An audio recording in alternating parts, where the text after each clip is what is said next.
부자가 되려면 소금을 집안 이곳에 두세요. 금전운이 쏟아집니다. 대운을 부르는 풍수 비법입니다. 여러분, 요즘 어쩐지 돈이 잘 돌지 않아 속이 답답하신가요? 하는 일마다 무언가 아슬아슬하게 빗나가고 잘 되려고 하면 꼭 막히는 기분이 드시나요? 그렇다면 집안에 있는 아주 흔한 이것부터 한번 살펴보세요. 놀랍게도 우리 조상님들은 아주 오래전부터 이것 하나만 잘 두면 막혔던 돈의 흐름이 뻥 뚫리고 집안으로 재물복이 쏟아져 들어온다고 말씀하셨습니다. 바로 부엌에 있는 소금 이야기입니다.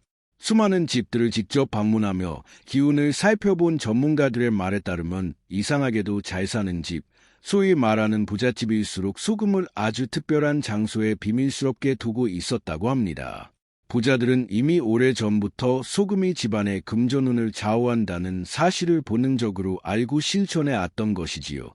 소금은 그만큼 집안의 돈복을 움직이는 아주 중요한 열쇠입니다.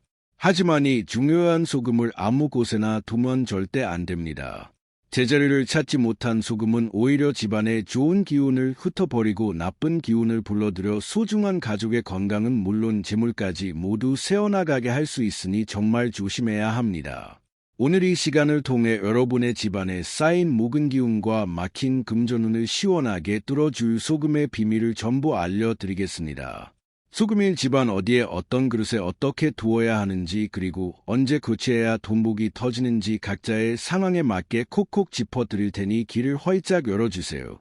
이 영상이 끝날 때쯤이면 여러분은 집안의 금전 흐름을 바꾸고 풍요를 불러들이는 자신만의 비법을 갖게 되실 겁니다. 자, 본격적으로 시작하기 전에 한 가지 부탁드릴게요. 지금 이 순간 구독과 좋아요 버튼을 살짝 눌러보세요. 그 작은 행동 하나가 여러분의 금전운을 여는 첫 번째 열쇠가 됩니다. 특히 좋아요를 누르는 순간 재물의 기운이 여러분 쪽으로 직접 흘러 들어오기 시작할 거예요. 그리고 댓글에 금전은 받아갑니다라고 한 줄 남겨주세요. 제가 댓글을 하나하나 정성껏 읽으면서 여러분 한 분 한 분의 재물복이 열릴 수 있도록 진심을 담아 기도드리겠습니다. 돈이 막히고 일이 풀리지 않을 때 우리는 보통 바깥에서 원인을 찾으려고 합니다. 하지만 진짜 문제는 우리 집안에 있을 수 있습니다. 보이지 않는 탁한 기운이 집안 곳곳에 먼지처럼 쌓여 돈의 흐름을 꽉 막고 있기 때문이지요. 혹시 이런 경험 없으신가요?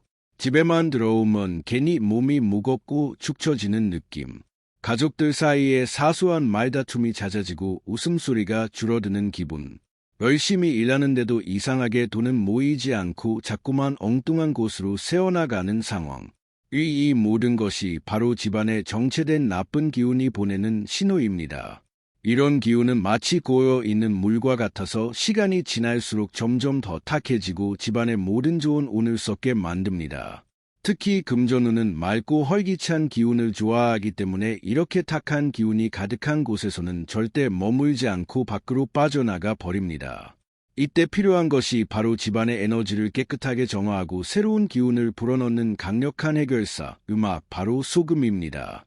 소금은 마치 집안의 공기청정기이자 나쁜 기운을 빨아들이는 강력한 자석과도 같습니다. 우리가 흔히 장례식장에 다녀온 뒤에 몸에 소금을 뿌리는 이유도 바로 이것입니다. 나도 모르게 따라붙어 쓸지 모르는 무겁고 부정적인 기운을 소금의 강력한 정화력으로 털어내고 그 기운이 집안으로 들어와 가족에게 해를 끼치는 것을 막기 위한 조상님들의 지혜이지요. 이렇게 소금은 단순히 재물을 불러오는 도구를 넘어 우리 집과 가족을 지켜주는 든든한 보호막 역할까지 함께 해주는 아주 고마운 존재입니다. 그렇다면 왜 하필 소금일까요? 세상에 수많은 물건 중에 왜 소금이 있도록 중요한 역할을 하는 걸까요? 그 비밀은 바로 소금이 가진 특별한 기운에 있습니다. 소금은 강력한 양의 기운을 품고 있는 순수한 결정체입니다. 여기서 말하는 양의 기운이란 활기차고 밝고 뻗어나가는 에너지를 뜻합니다. 뜨거운 태양, 힘찬 생명력, 그리고 번영과 재물이 모두 이 양의 기운에 속하지요. 소금은 바닷물이 뜨거운 태양빛, 즉 하늘의 양기를 듬뿍 받고 바람과 시간을 거쳐 만들어진 자연의 선물입니다. 말 그대로 하늘과 땅의 좋은 기운이 응축된 에너지 덩어리인 셈이지요. 그래서 속은 그 자체만으로도 집안의 어둡고 축한 음의 기운을 몰아내고 공간을 밝고 활기차게 만드는 힘이 있습니다. 한번 상상해 보세요. 눅눅한 지하실에 밝은 햇살이 한 줄기 들어오는 것처럼 소금 단지 하나가 집안의 무거운 기운을 걷어내고 그 자리를 막고 깨끗한 에너지로 채워주는 겁니다. 기운이 맑아지면 자연스럽게 사람의 마음도 편안해지고 긍정적인 생각이 싹트기 시작합니다. 이렇게 좋은 기운이 집안에 가득 차면 밖으로 흩어졌던 재물은 다시 길을 찾아 우리 집으로 돌아오게 되는 것이지요. 이것이 바로 부자들이나 일이 잘 풀리는 집들이 소금을 중요하게 여기는 진짜 이유입니다. 그들은 소금이 가진 정화와 재생의 힘을 통해 집안의 기운을 최상의 상태로 유지하고 그럼으로써 돈과 복이 저절로 따라오게 만드는 환경을 조성하는 것입니다. 자, 그럼 이제 돈복을 부르는 소금을 담을 그릇을 골라볼까요? 이것만 기억하세요. 소금의 기운을 제대로 담아내려면 반드시 흙으로 빚은 그릇을 사용하는 것이 가장 좋습니다. 꼭 흙으로 만든 도자기나 항아리여야 할까요? 그 이유는 아주 깊은 뜻을 담고 있습니다. 흙은 만물을 키워내는 대지의 기운을 품고 있고 불은 모든 부정한 것을 태워버리는 정화의 힘을 지니고 있습니다. 여기에 사람의 정성스러운 손길이 더해져 빚어진 도자기는 단순한 그릇이 아니라 하늘과 땅 그리고 사람의 기운이 조화롭게 어우러진 하나의 작은 우주와도 같습니다. 이렇게 생명력 넘치는 그릇의 양의 기운이 가득한 소금을 담아두면 그 힘이 극대화되어 외부에서 들어오는 어떤 나쁜 기운도 막아내고 공간 전체를 맑게 정화하는 강력한 힘을 발휘합니다. 반면에 유리나 금속 그릇은 어떤가요? 물론 보기에는 세련되고 깔끔하지만 풍수적으로는 차갑고 인위적인 기운을 가지고 있어 자연의 생명력을 담기에는 부족함이 많습니다. 하지만 너무 걱정 마세요. 꼭 비싸고 화려한 도자기를 살 필요는 없습니다. 내 마음에 쏙 들고 단단하며 정갈한 느낌을 주는 그릇이면 충분합니다. 중요한 것은 가격이 아니라 내가 그릇에 애정을 가지고 정성껏 소금을 담는 그 마음가짐입니다. 그 과정 자체가 이미 재물을 부르는 귀한 행동이니까요. 만약 당장 마땅한 음악 도자기 그릇이 없다면 아주 쉽고 놀라운 대안이 있습니다. 바로 종이컵입니다. 종이컵이 무슨 풍수냐고. 의외로 종이컵은 풍수적으로 아주 좋은 성질을 지니고 있습니다. 종이는 결국 나무에서 온 재료이지요. 나무는 생명력과 성장을 상징하는 기운을 가지고 있어 재물운의 번성에도 좋은 영향을 줍을 두어야 하거나 마땅한 그릇이 없을 때는 깨끗하고 튼튼한 종이컵을 활용하는 것도 아주 훌륭한 선택입니다. 지금 당장 돈복을 잡고 싶다면 망설이지 말고 종이컵 하나만으로도 충분히 시작할 수 있습니다. 이제 어떤 소금을 써야 할지 그리고 드디어 집안 어디에 두어야 돈복이 터지는지 그 핵심 비법을 알려드릴 시간입니다. 먼저 소금의 종류부터 확실히 짚고 넘어가죠. 돈복을 부르기 위해서는 반드시 천일름을 사용해야 합니다. 우리가 보통 요리할 때 쓰는 정제염이나 맛소금은 안 됩니다. 천일염은 바닷물을 가두어 오직 햇빛과 바람만으로 말려 만든 자연의 생명력이 고스란히 살아있는 소금입니다. 하늘의 뜨거운 양기와 바다의 생명 에너지가 그대로 응축된 보물이지요. 이런 살아있는 소금을 써야만 정화와 재물은 상승의 효과를 제대로 볼 수 있습니다. 만약 천일염을 구하기 어렵다면 오랜 세월 땅속의 기운을 머금은 히말라야 핑크솔트 같은 고급염도 좋은 대안이 될 수 있습니다. 소금의 품질이 곧 기운의 색을 좌우한다는 점 꼭 기억하세요. 그럼 이제 이 귀한 소금을 어디에 두어야 할까요? 가장 먼저 그리고 가장 중요한 장소는 바로 현관입니다. 현관은 집안으로 모든 기운이 들어오는 첫 관문이자 우리 지분의 시작점입니다. 밖에서 들어오는 좋은 기운, 나쁜 기운, 금전운, 사람운까지 모든 것이 이곳을 통해 들어옵니다. 따라서 현관에 소금 단지를 두는 것은 마치 우리 집 문 앞에 든든한 문지기를 세워두는 것과 같습니다. 이 소금 문지기는 밖에서 딸려 들어오는 각종 나쁜 기운이나 불운을 말끔하게 걸러내고 오직 맑고 좋은 기운, 특히 금전운만이 집안으로 들어올 수 있도록 도와줍니다. 요즘 들어 자꾸 일이 꼬이고 돈 문제로 골치가 아프고 이유 없이 몸이 무겁다면 다른 것보다 먼저 현관부터 점검하고 소금을 두셔야 합니다. 하지만 아주 중요한 주의의 사항이 있습니다. 소금 단지를 현관 정중앙이나 사람들이 발에치는 곳에 두면 절대 안 됩니다. 기운의 흐름을 막아버리는 역효과가 날 수 있기 때문이지요. 소금은 조용히 드러나지 않게 제 역할을 하는 것이 가장 좋습니다. 신발장 안쪽 구간에 소금 문지기를 세워두셨다면 이제 집안의 돈창고를 채울 차례입니다. 대물과 풍요를 위해 소금을 두어야 할 두 번째 핵심 장소는 바로 주방입니다. 주방은 단순히 음식을 만드는 공간이 아닙니다. 가족의 건강과 생명을 책임지는 우리 집의 심장과도 음악 같은 곳이지요. 풍수에서는 주방의 기운이 곧 그 집의 재물과 직결된다고 봅니다. 특히 주방에는 재물운에 큰 영향을 미치는 두 가지 요소, 바로 물과 불이 함께 있습니다.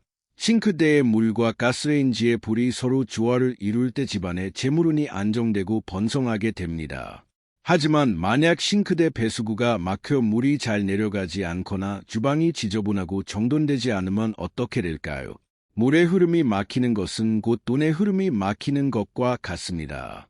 이런 상태에서는 아무리 열심히 벌어도 돈이 모이지 않고 자꾸만 새어나가게 됩니다. 이때 주방 한쪽에 놓아둔 작은 소금 단지가 놀라운 힘을 발휘합니다. 소금은 물과 불이 상충하는 기운을 부드럽게 중화시켜 조화를 이루게 하고 주방에 정체되기 쉬운 탁한 기운을 흡수할 공간 전체를 맑게 정화합니다. 이렇게 주방의 기운이 깨끗하고 안정되면 막혔던 재물운의 물고가 트이고 가정의 금전 흐름이 원활해지기 시작합니다. 소금은 주방 찬장이나 서랍 안쪽처럼 깨끗하고 건조한 곳에 두는 것이 좋습니다.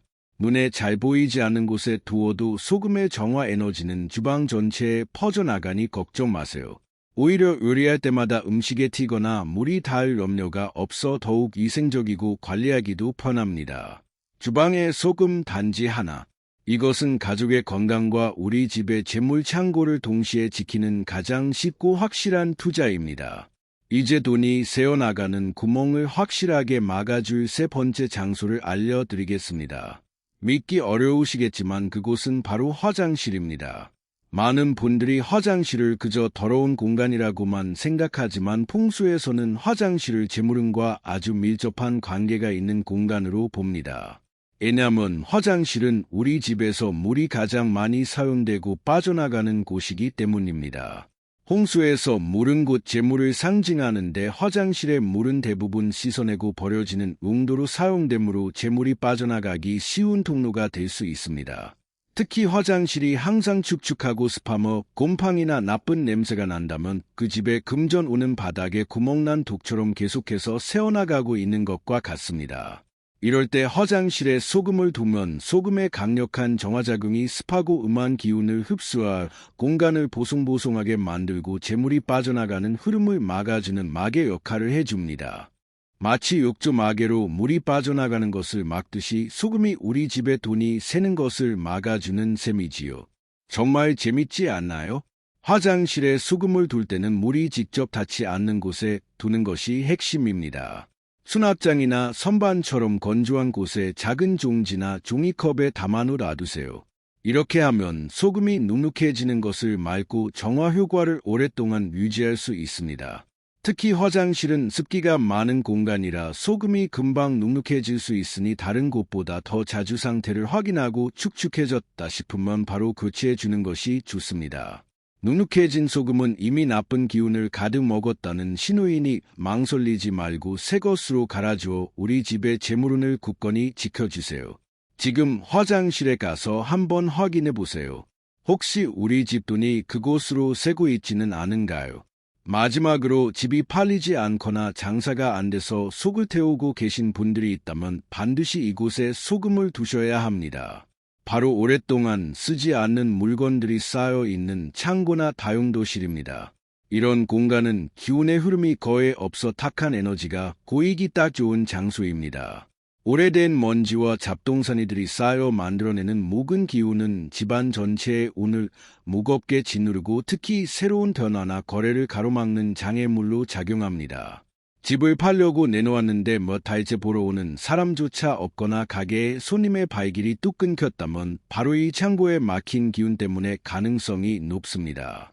이때 창고 구석에 소금 단지를 하나 놓아두면 소금이 스펀지처럼 묵은 기운과 정체된 에너지를 쫙 빨아들여 공간을 정화하고 새로운 운이 들어올 자리를 만들어 집에 교통경찰이 나타나 길을 터주는 것처럼 소금이 집안에 막힌 운의 흐름을 시원하게 뚫어주는 역할을 하는 것이지요.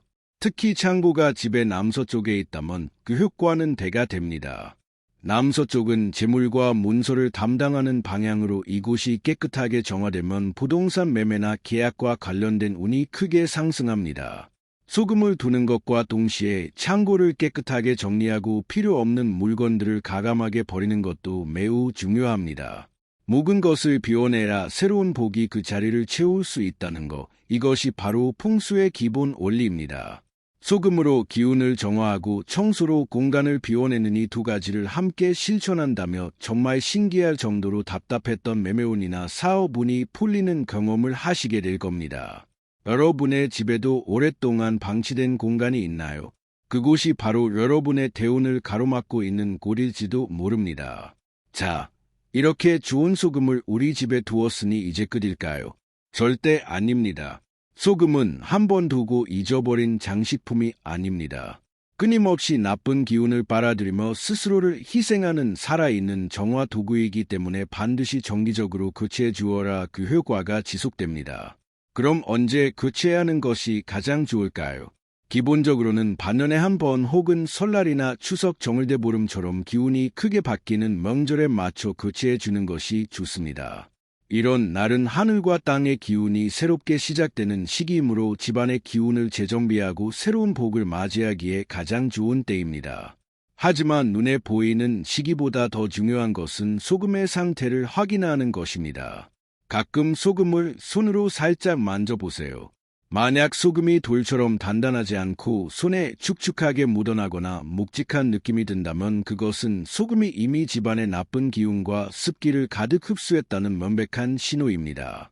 이럴 때는 정해진 시기와 상관없이 즉시 교체해 주어야 합니다. 만약 지금 당장 돈의 흐름이 꽉 막혀 장사가 안 되거나 급한 매매가 이루어지지 않는 등 아주 답답한 상황이라면 반년이나 기다릴 여유가 없습니다.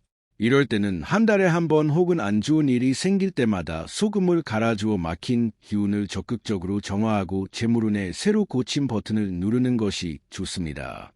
그리고 교체하고 난 소금은 어떻게 해야 할까요? 절대 음식에 사용하거나 함부로 버리면 안 됩니다.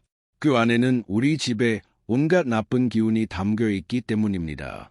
가장 좋은 처리 방법은 물에 흘려 보내는 것입니다. 화장실 변기에 넣고 물을 내리거나 싱크대 배수구에 붓고 물을 틀어 나쁜 기운이 물과 함께 깨끗하게 씻겨 내려가도록 하는 것이지요. 이때 우리 집의 나쁜 기운은 모두 떠나가고 좋은 기운만 가득 들어오라. 곧 마음속으로 되내면 그 효과는 더욱 커집니다. 이렇게 소금을 올바르게 교체하고 처리하는 과정까지가 바로 돈복을 부르는 소금 풍수의 안성입니다. 사소해 보이지만 이 작은 실천이 모여 여러분 가정의 금전 흐름을 바꾸고 풍요를 불러오는 거대한 나비 효과를 일으킬 것입니다. 오늘 제가 알려드린 방법들 어떠셨나요?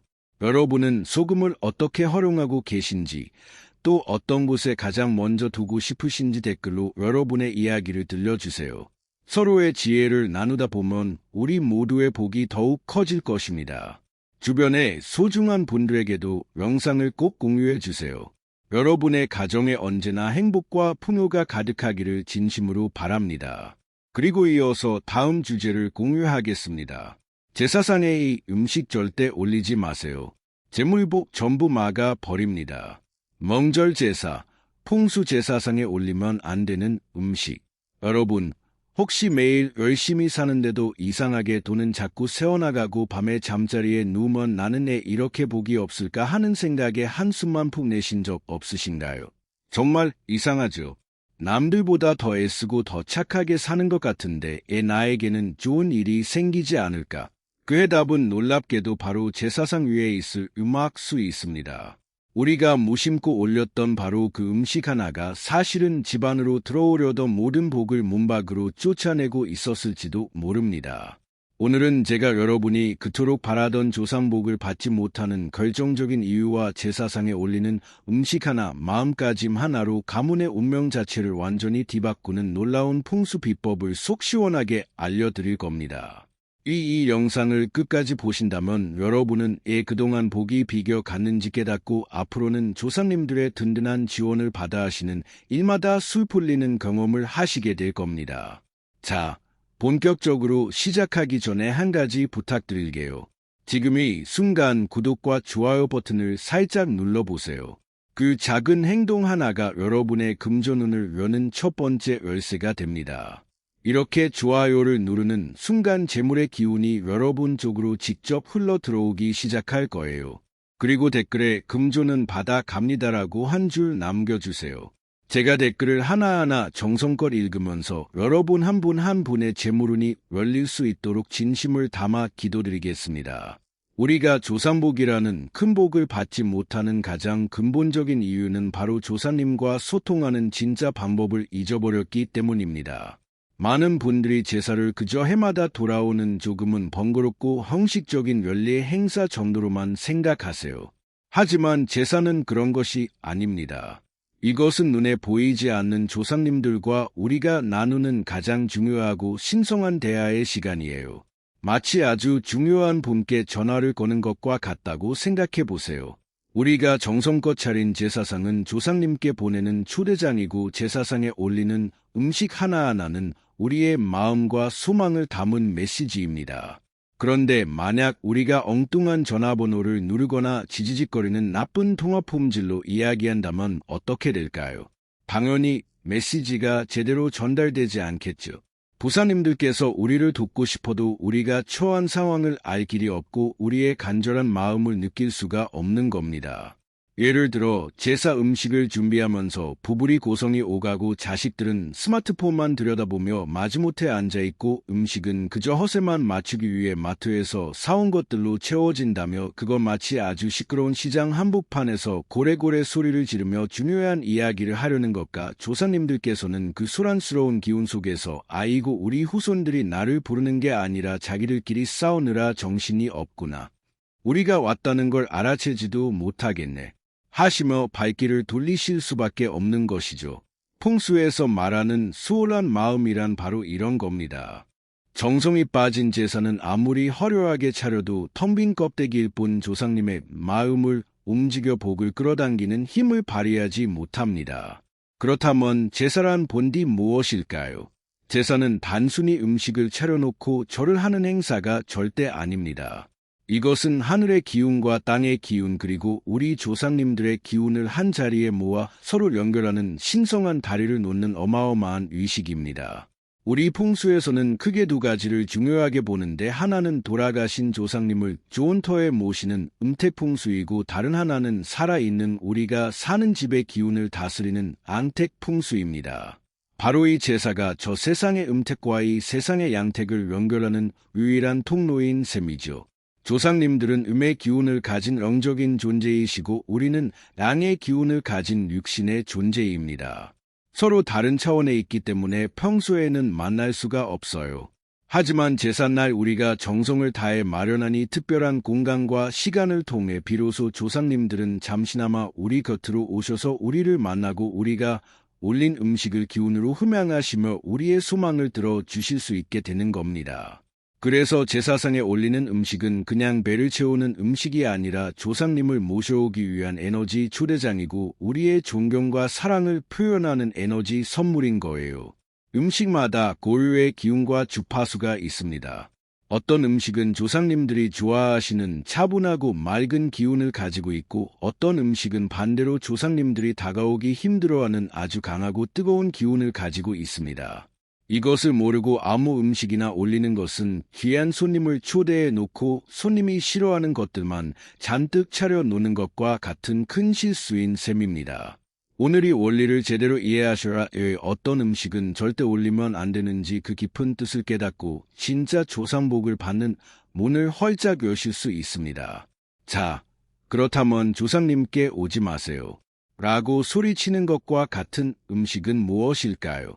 믿기 어려우시겠지만 바로 탐스러운 복숭아와 붉은 파티입니다. 이것들을 제사상에 올리는 것은 마치 대문 앞에 출입금지 편말을 크게 걸어 놓는 것과 같아요. 많은 분들이 아니 우리 아버님이 생전에 복숭아를 얼마나 좋아하셨는데 가장 좋아하시던 과일을 올려라 더 기뻐하시지 않을까 하고 생각하실 거예요. 그 마음은 정말 아름답고 귀하지만 풍수적으로는 아주 위험한 생각입니다. 왜냐하면 복숭아는 예로부터 귀신을 쫓는 과일로 아주 유명하기 때문이에요. 복숭아 나무는 양기가 굉장히 강해서 어둡고 차가운 음의 기운을 가진 존재들이 가까이 다가오지 못하게 만듭니다. 옛날 이야기나 민간 신앙을 보면 귀신을 쫓아낼 때 항상 복숭아 나무 가지를 사용했죠. 심지어 풍수에서는 복숭아 나무 근처에는 절대 물을 쓰지 말라고 할 정도입니다. 그만큼 살아있는 생명의 기운 즉 양기가 너무 강해서 영적인 존재인 조상님들이 그 기운에 눌려 제사상 앞으로 다가오실 수가 없는 거예요. 마치 눈이 부셔서 태양을 정면으로 쳐다볼 수 없는 것과 같은 이치입니다. 우리가 사랑하는 조상님을 만나기 위해 자리를 마련했는데 정작 그분들이 들어오지 못하도록 강력한 방어막을 쳐놓는 셈이니 얼마나 안타까운 일인가요? 팥도 마찬가지입니다.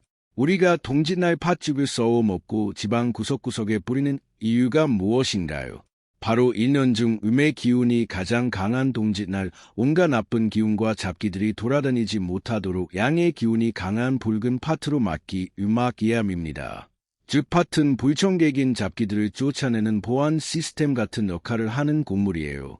그런데 우리가 귀하게 모셔야 할 조상님을 부르는 자리에 이 보안 시스템을 켜놓으면 어떻게 될까요? 조상님께서는 아이고 저기서는 나를 잡기 취급하는구나. 나를 환영하는 자리가 아니구나 하시며 섭섭한 마음의 발길을 돌리실 수밖에 없습니다.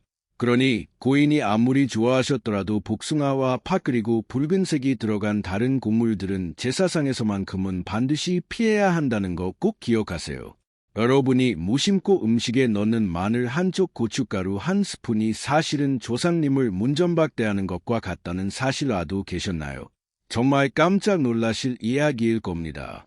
우리는 한식에 마늘, 고추, 파가 없으면 맛이 안 난다고 생각할 정도로의 재료들을 아주 흔하게 사용하죠. 하지만 제사 음식에 있어서만큼은 이 세 가지는 절대 금물입니다. 그 이유는 바로 이 식물들이 품고 있는 아주 강력한 양기 때문입니다. 우리 당군 신화를 보면 고미숲과 마늘을 먹고 사람이 되었다는 이야기가 나오지요.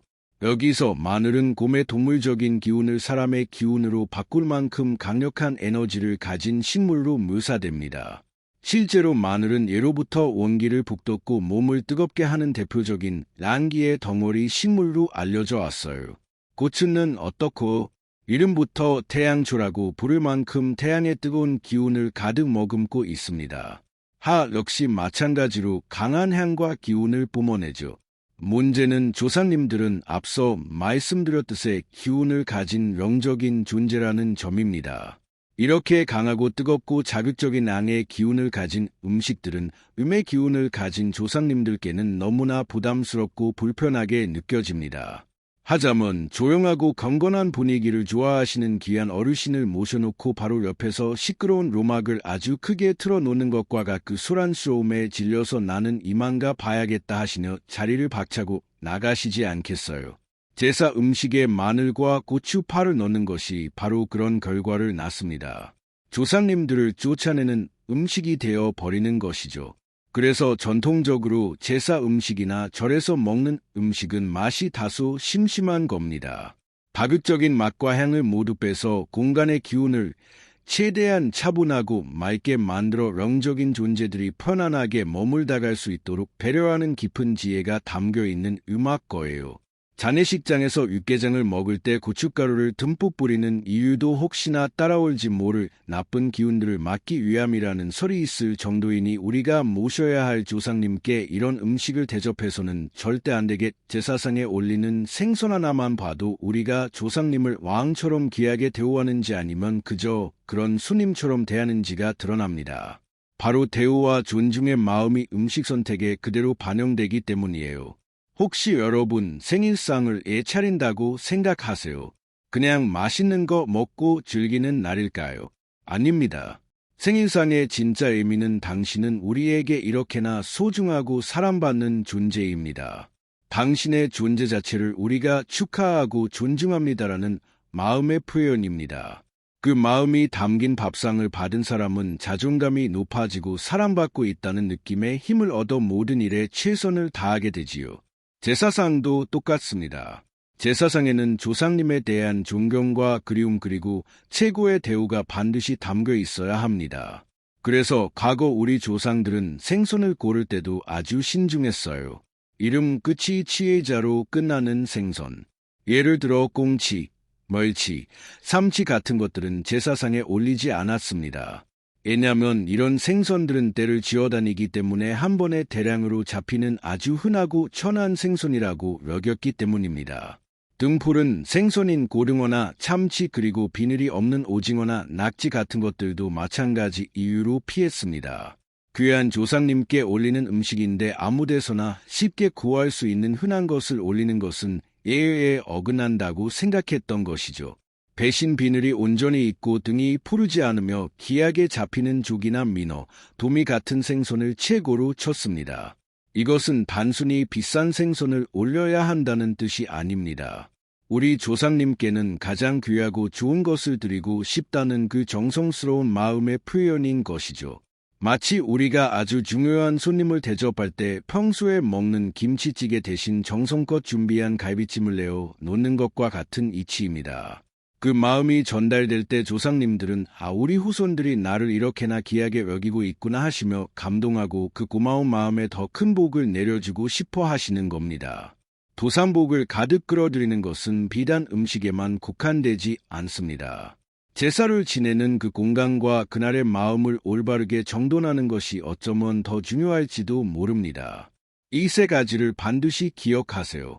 바로 간절한 마음, 깨끗한 공간, 음악 그리고 화목한 분위기입니다. 첫째, 절을 하실 때는 반드시 마음속으로 딱 한 가지의 간절한 소원을 비세요. 교상님들은 우리의 말을 귀로 듣거나 눈으로 보실 수 없습니다. 오직 우리의 마음 그 진동과 파장으로만 느끼실 수 있어요. 그렇기 때문에 이번 사업이 꼭 성공하게 해주세요. 우리 아이 건강하게 해주세요. 처럼 구체적이고 명확한 소망을 마음속으로 계속해서 아뢰어야 합니다. 그것이 바로 조상님께 보내는 문자, 음악 메시지입니다. 그냥 아무 생각 없이 절만 하는 것은 내용 없는 빈 편지를 보내는 것과 같을째, 제사상을 차리기 전에는 반드시 주변을 아주 깨끗하게 청소해야 합니다. 특히 바닥에 머리카락 한 올이라도 떨어져 있어서는 안 됩니다. 머리카락은 살아있는 사람의 기운이 뭉쳐있는 것이고 이것이 제사상 주변에 있다는 것은 그만큼 정성이 부족하고 수월하다는 표시가 됩니다. 깨끗하게 정돈된 공간은 조상님 저희가 이렇게 정성을 다해 당신을 맞이할 준비를 마쳤습니다라는 최고의 존중 표현입니다. 셋째, 제삿날만큼은 절대로 가족끼리 다투거나 얼굴을 붉혀서는 안 됩니다. 뉴스에 나오는 정치인들이 서로 사대질하고 비난하는 모습을 보면 어떤 생각이 드시나요? 아이고, 저 사람들은 도와주고 싶은 마음이 싹 사라지네 하는 생각이 들지 않으세요? 조상님들도 똑같습니다. 후손들이 서로 아끼고 화목하게 지내는 모습을 보셔라. 그래 우리 후손들은 도와줄 맛이 나지. 저렇게 예쁘게들 사니 뭐라도 더 해주고 싶다는 마음이 드시는 것. 만약 제사 지내는 그 자리에서 서로 다투고 찡그린 얼굴을 하고 있다면 조상님들은 그 살벌한 기운에 마음이 아파 아무런 도움도 주지 못하고 발길을 돌리실 겁니다. 그날 하루만큼은 억지로라도 웃고 서로에게 따뜻한 말을 건네보세요. 그것이 바로 조상복을 얻는 가장 중요한 첫걸음입니다. 마지막으로 제사상에 올리는 술은 반드시 맑고 깨끗한 청주여야 합니다. 막걸리처럼 탁한 술은 마음의 혼탁함을, 까이주처럼 다른 것이 섞인 술은 순수하지 못함을 상징할 수 있습니다. 맑은 청주는 조상님을 향한 우리의 순수하고 깨끗한 마음을 의미합니다.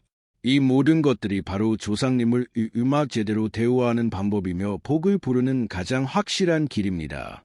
오늘 배우니 작은 실천들이 하나하나 모여 앞으로 여러분의 가문에 마르지 않는 복의 샘물을 만들 것입니다. 이제 여러분은 제사가 왜 중요한지 그리고 조상님과 어떻게 소통해야 하는지 그 비밀을 알게 되셨습니다.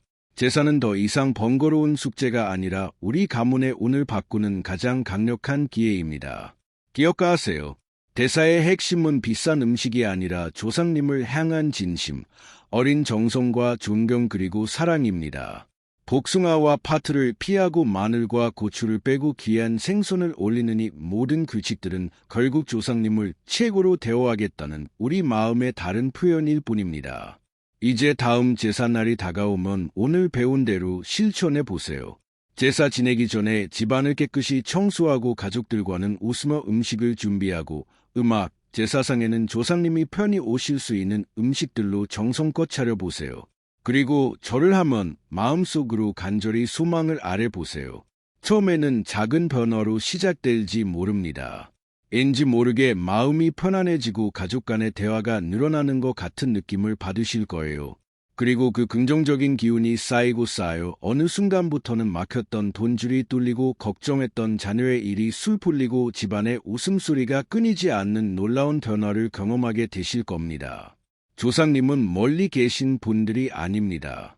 여러분의 정성스러운 마음에 언제나 응답할 준비가 되어 있는 이 세상에서 가장 든든한 후원자입니다. 그분들의 무한한 사랑과 지원을 받아 여러분과 여러분의 가정에 늘 행복과 번영이 가득하기를 진심으로 바랍니다. 오늘 내용이 마음에 깊이 와닿으셨다면 댓글에 조상님 감사합니다. 복 받겠습니다라고 한번 남겨주세요. 그 감사의 마음을 표현하는 것 자체가 복을 부르는 가장 강력한 시작이들.